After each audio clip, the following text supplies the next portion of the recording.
Well, I'm a little late to the game, but at least I'm at the game. Life does come before YouTube, so I am roughly 3 days late getting this video out. But we did have a conversation on the podcast that was released yesterday about round 2 and the matchups. And while we recorded that on Saturday night, the first game of round 2 was underway. So that conversation is genuine. It is uninfluenced by games that have already happened. So if you want to go check that out, Post Podcast on YouTube, also available on iTunes and all the podcast availability sites and stuff. But this conversation is admittedly a bit swayed because 3 games in the second round have already taken place. I'm filming this on a Monday around 5 p.m. my time, which is Atlantic, just an hour ahead of Eastern. So of course, my opinions have changed a little bit since that conversation in the podcast, but I still generally feel the same way. So although I don't think my opinion really means anything, I still wanted to kind of put it out there, even if it is a bit late.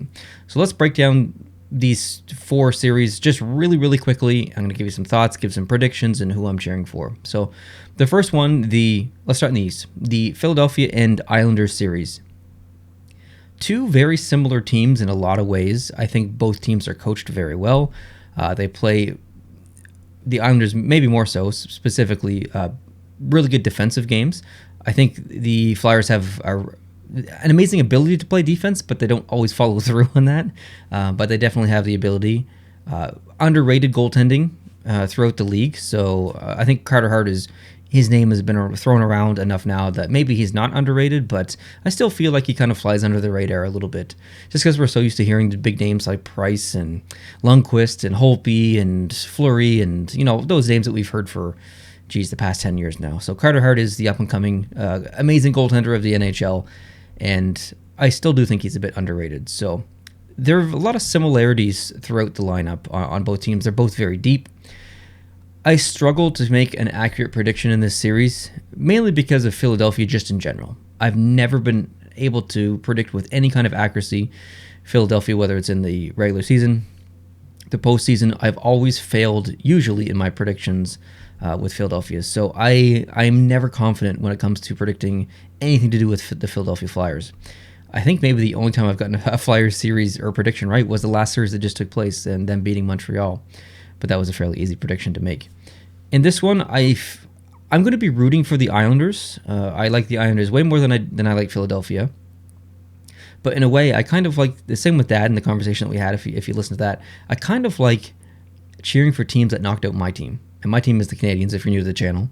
So a part of me really does want to cheer for the Flyers, but I am going to cheer for the Islanders here. I feel like it's kind of their time. I like their lineup. I like the depth that they have. I like the individual players that they have, like just off the ice, just personality-wise. I really like them. I like I'm trying to think of things I really don't like about the Islanders, and there's honestly nothing I can think of off the top of my head, but they need a new arena. That's the only thing I can think of, and that's already being rectified as we speak. So there's really not anything I dislike about the Islanders. So I'm going to be cheering for the Islanders, and I'm going to predict Philadelphia because they were my original prediction in my bracket to go all the way to the Cup and actually win the Cup. So I want to stay true to that original prediction. I will not be surprised in any way, shape, or form if the Islanders win this series. This one's just a coin flip for me, but I will be cheering for the Islanders.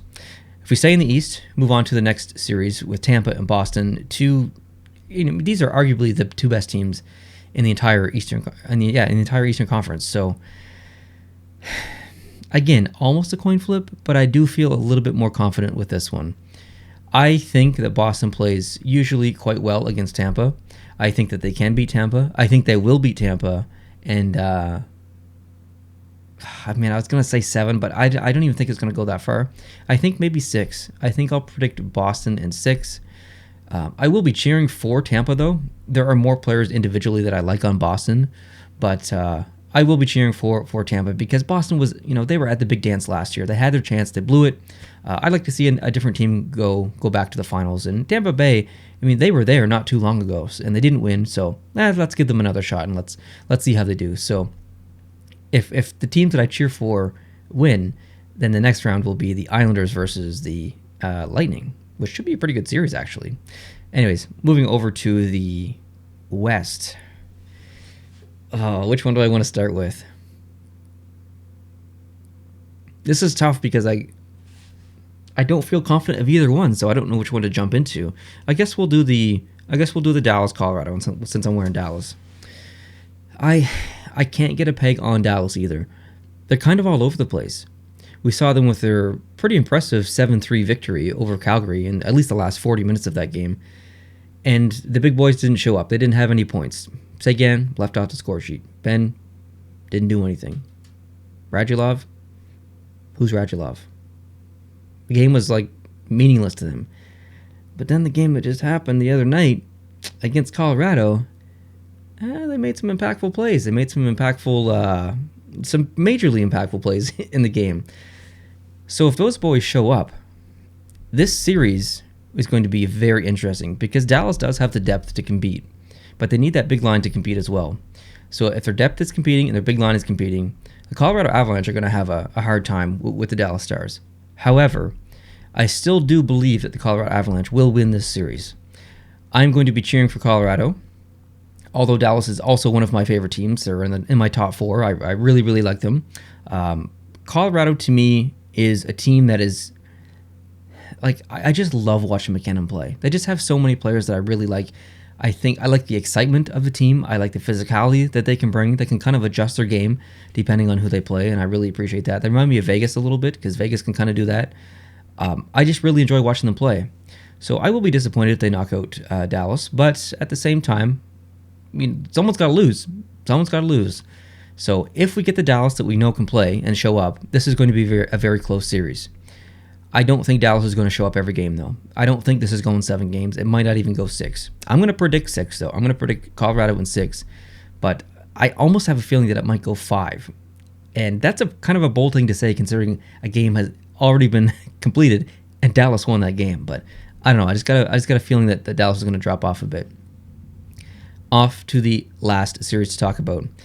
This one is tough because I do like Vegas, and I've just recently kind of bought in on Vancouver. I have a lot of faith in my heart, which is odd for me. I don't usually have faith. I don't even have faith in my own team, the Canadians. But for whatever reason, I got a good feeling about Vancouver and the old ticker here. So I'm going to be cheering for Vancouver, actually, over Vegas, which is not something I would have said a year ago. I'm feeling good about Vancouver. Again, first game, maybe not a good indication of maybe what's to come in this series, but you also have to remember that Vancouver laid an egg against Minnesota as well in the play-in round. So I don't think we can judge Vancouver off the first game of this series. They just played not too long ago. I think it was 48 hours before. It was 48 hours between their elimination game and the game against Vegas. So some more time has passed. They've settled in a little bit, I think, against Vegas. So let's see how they do in game 2. I made a bold prediction in the podcast that Vancouver would win in 5. Since the first game has happened, I want to adjust that a little bit. I still think Vancouver's going to win the series. I'm going to have faith for once in my life. I'm going to say Vancouver in 6. Like I said at the beginning, I do like Vegas, so I wouldn't be completely disappointed if they won. But just watching Vancouver is so... It reminds me of Washington. Not Washington of this year or even last year, but the Washington of the year they won the Cup or before that. Just the way that they cycle the puck in the offensive zone is just like watching a play happen, or it's just like watching synchronized swimming. Or it's just amazing to see just a cycle game that they do. It's just, I want to see that more. I want to see it go. I want to see them do it against more teams. I want to see them get by Vegas and do it against another team. So I'm going to be cheering for Vancouver.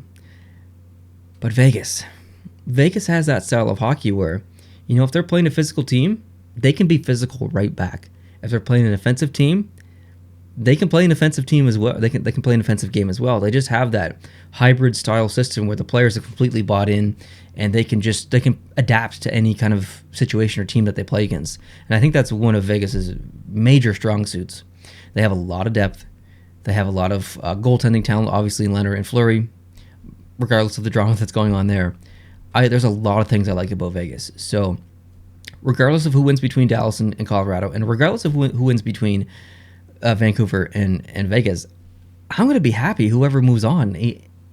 Whoever comes out of the West, I'm going to be cheering for, is basically what I'm saying for the most part.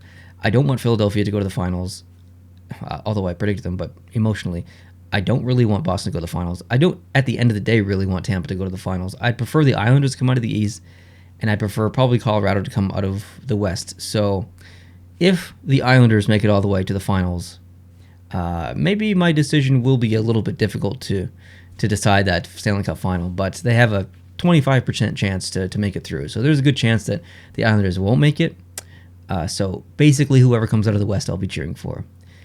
There's not a lot of value in the conversation that I just had with myself, but I still wanted to get my opinion out there regardless because, I don't know, that's what I do. I guess that's, I make videos on YouTube. I don't make them because I think I'm right. I just do it to talk and just to have fun. And I like interacting with you guys, like the community. And I would love to interact with you guys down below in the comment section. Who are you guys predicting in every one of these series? And in how many games? Did I say? Yeah, I did say. I said Vancouver in 6. Colorado in 6. Did I say 6? I don't remember. Also, I think I said Boston in 6. And I didn't say a number for the other one. I'll say Philadelphia in 6 as well. So I'll stay away from the Game 7s. We didn't see any Game 7s in the previous round, so I'll try and hedge my bets a little bit and go to more Game 6s. Alright guys, thanks for watching. I appreciate it. Would love to read your comments down below in the comment section. Would love it if you hit the subscribe button and join me for more hockey conversations just like this. And I will catch you in the next video. Adios.